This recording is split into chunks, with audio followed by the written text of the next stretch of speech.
اعوذ باللہ من الشیطان الرجیم بسم اللہ الرحمن الرحیم ذالک الذی یبشر اللہ عبادہ الذین آمنوا وعملوا الصالحات قل لا اسألکم علیہ اجرا الا المودۃ فی القربى ومن یقترف حسنۃ نزد لہ فیہا حسنا ان اللہ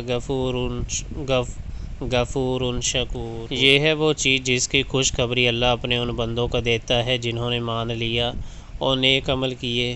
اے نبی صلی اللہ علیہ وآلہ وسلم، ان لوگوں سے کہہ دو کہ میں اس کام پر تم سے کسی اجر کا طالب نہیں ہوں، البتہ قرابت کی محبت ضرور چاہتا ہوں۔ جو کوئی بھلائی کمائے گا ہم اس کے لیے اس بھلائی میں خوبی کا اضافہ کر دیں گے، بے شک اللہ بڑا درگزر کرنے والا اور قدردان ہے۔